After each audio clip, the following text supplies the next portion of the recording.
Hi guys, welcome to my YouTube channel Mega Blogs. ಇವತ್ತು ನಾನು ನಿಮಗೆ ಗೀ ರೈಸ್ ಮಾಡೋದು ಹೇಗೆ ಅಂತ ತೋರಿಸ್ತಿದ್ದೀನಿ.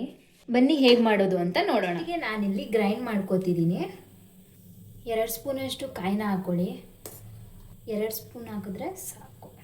ಕನ್ಸಿಸ್ಟೆನ್ಸಿ ನೋಡ್ಕೊಂಡು ಹಾಕ್ಕೊಳ್ಳಿ. 1 ಕಪ್ಪಷ್ಟು ಹಾಲನ್ನ ಹಾಕ್ತಿದ್ದೀನಿ. ಇವಾಗ ಇದೆರಡನ್ನೂ ಗ್ರೈಂಡ್ ಮಾಡ್ಕೋತೀನಿ ನಾನು.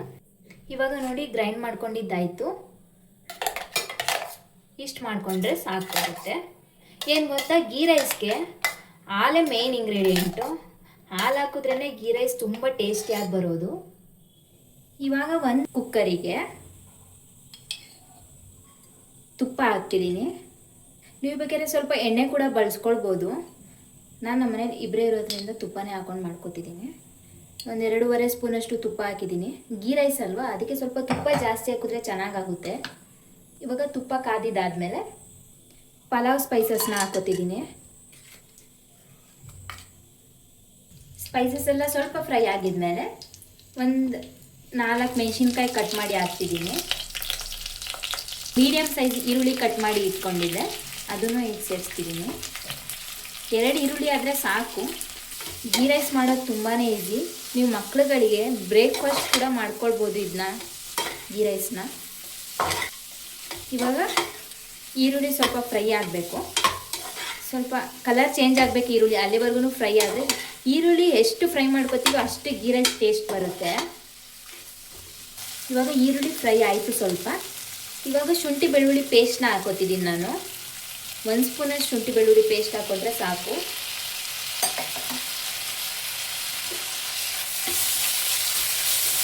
ಶುಂಠಿ ಬೆಳ್ಳುಳ್ಳಿ ಪೇಸ್ಟು ಸ್ಮೆಲ್ ಹೋಗಬೇಕು, ಅಲ್ಲಿವರೆಗೂ ಕೂಡ ಫ್ರೈ ಮಾಡ್ಕೋಬೇಕು. 5 ಮಿನಿಟ್ಸ್ ಫ್ರೈ ಮಾಡಿಕೊಂಡ್ರೆ ಸಾಕು. ಸ್ಮೆಲ್ಲೆಲ್ಲ ಹೊಟ್ಟೋಗ್ಬಿಡುತ್ತೆ. 5 ಮಿನಿಟ್ಸ್ ಫ್ರೈ ಮಾಡಿದ್ರೆ ಸಾಕು. ಬಟಾಣಿನ ಸ್ವಲ್ಪ 1-2 ಅವರ್ ಮುಂಚೆನೇ ನೆನೆ ಹಾಕಿ ಇಟ್ಟಿದೆ. ಬಟಾಣಿನೂ ಕೂಡ ಸೇರಿಸ್ಕೊಳ್ಳಿ. ಆಪ್ಷನಲ್ಲು, ಇದು ಸ್ವಲ್ಪ ಟೇಸ್ಟ್ ಚೆನ್ನಾಗಿರುತ್ತೆ ಬಟಾಣಿ ಹಾಕಿದ್ರೆ, ಅದಕ್ಕೆ ನಾನು ಹಾಕ್ತಾಯಿದ್ದೀನಿ. ನೀವು ಇದ್ದರೆ ಹಾಕ್ಕೊಳ್ಳಿಲ್ಲ ಅಂದರೆ ಏನು ಬೇಕಾಗಿಲ್ಲ ಗೀ ರೈಸಿಗೆ. 1-2 ಅವರ್ ಇಲ್ಲ 1.5 ಅವರ್ ಮುಂಚೆ ನೆನೆ ಹಾಕಿಟ್ರೆ ಸಾಕು, ನೆಂದೋಗ್ಬಿಡ್ತಾವೆ ಬಟಾಣಿ. ಇವಾಗ ಬಟಾಣಿನೂ ಸೇರಿಸಿ 1-2 ಮಿನಿಟ್ಸ್ ಫ್ರೈ ಮಾಡ್ಕೊಳ್ಳಿ. ಇವಾಗ ನಾವು ಗ್ರೈಂಡ್ ಮಾಡ್ಕೊಂಡಿದ್ವಲ್ಲ ಕಾಯಿ ಮತ್ತು ಹಾಲನ್ನ, ಅದನ್ನ ಸೇರಿಸ್ಕೊತಿದ್ದೀನಿ. ನಾನಿಲ್ಲಿ ಕಾಯಿನೂ ಮತ್ತು ಹಾಲನ್ನ ಗ್ರೈಂಡ್ ಮಾಡಿ ಹಾಕಿದ್ದೀನಿ. ನೀವೇನು ಮಾಡಿ ಗೊತ್ತಾ, ಕಾಯಲ್ಲಿರುತ್ತೆ ನೋಡಿ, ಅದನ್ನೂ ಕೂಡ ಹಾಕೋಬೋದು ನೀವು. ನಾನಿಲ್ಲಿ ಹಾಲು ಹಾಕಿದ್ದೀನಿ, ನೀವು ಬೇಕಾದರೆ ಮೊಸರು ಕೂಡ ಸೇರಿಸ್ಕೋಬೋದು. ಆಮೇಲೆ ಹಾಲು ಹಾಕಿದ್ರೇ ಗೀ ರೈಸ್ ತುಂಬ ಟೇಸ್ಟಿಯಾಗಿ ಆಗೋದು. ಮೊಸರು ಕೂಡ ಹಾಕೋಬೋದು. ಹಾಲು ಸ್ವಲ್ಪ ಮೊಸರು ಸ್ವಲ್ಪ ಹಾಕಿದ್ರೆ ತುಂಬ ಚೆನ್ನಾಗಿರುತ್ತೆ. ಇಲ್ಲ ಹಾಲು.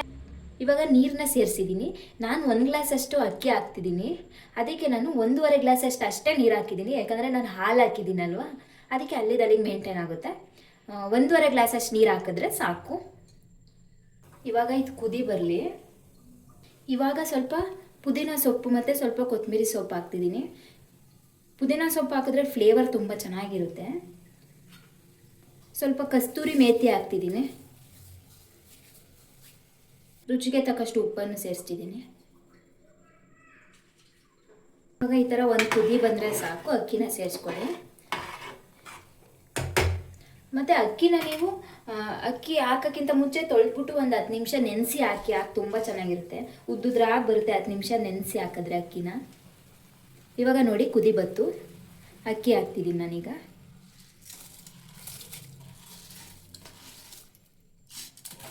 ಗೀ ರೈಸ್ನ ನೀವು ರಾಯ್ತ ಜೊತೆನಾದರೂ ತಿನ್ಬೋದು, ಇಲ್ಲ ವೆಜ್ ಕುರ್ಮಾ ಜೊತೆನಾದರೂ ತಿನ್ಬೋದು. ಯಾವ ಥರಲ್ಲಾದರೂ ತಿಂದರೂ ತುಂಬ ಚೆನ್ನಾಗಿರುತ್ತೆ. ವೆಜ್ ಕುರ್ಮಾ ಜೊತೆ ಅಂತೂ ಸಖತ್ತಾಗಿರುತ್ತೆ ಕಾಂಬಿನೇಷನ್, ಗೀ ರೈಸ್ಟು ಮತ್ತು ವೆಜ್ ಕುರ್ಮಾದು. ಇವಾಗ ಕುಕ್ಕರ್ ಲಿಡ್ನ ಕ್ಲೋಸ್ ಮಾಡಿ 1 ವಿಜಿಲ್ ಬರ್ಸಿದ್ರೆ ghee rice is ready. Cooker pressure ಇಳಿದಿದೆ, ಹಾಗಾಗಿದೆ. ಈ ಕಡೆ ತೀರಾ ಜಾಸ್ತಿ ಬೆಂದೂ ಇಲ್ಲ, ಉದ್ದುದ್ರಾಗಿ ಮೀಡಿಯಮಾಗಿ ಕರೆಕ್ಟಾಗಿ ಆಗಿದೆ. ಏನು ಗೊತ್ತಾ, ಗೀ ರೈಸ್ಗೆ ಸೀಕ್ರೆಟ್ ಇಂಗ್ರೀಡಿಯೆಂಟ್ಸ್ ಅಂದ್ರೇ ಹಾಲು. ಹಾಲು ಹಾಕಿದ್ರೆ ಗೀ ರೈಸ್ ತುಂಬ ಚೆನ್ನಾಗಿರುತ್ತೆ. ಹಾಲು ಬಟಾಣಿ ಇದೆರಡೂ ಹಾಕಿದ್ರೂ ತುಂಬ ಚೆನ್ನಾಗಿರುತ್ತೆ. ನೀವೇ ನೋಡ್ಬೋದು ಹೇಗೆ ಉದ್ದುದ್ರಾಗಿದೆ ನೋಡಿ. ಗೀ ರೈಸ್ ರೆಡಿ ಆಯಿತು. ನಿಮಗೆಲ್ಲ ಈ ವಿಡಿಯೋ ಇಷ್ಟ ಆದಲ್ಲಿ ಲೈಕ್ ಮಾಡಿ, ಶೇರ್ ಮಾಡಿ, ಕಮೆಂಟ್ ಮಾಡಿ, ಸಬ್ಸ್ಕ್ರೈಬ್ ಮಾಡ್ಕೊಳ್ಳೋದನ್ನ ಮರಿಬೇಡಿ. Thank you.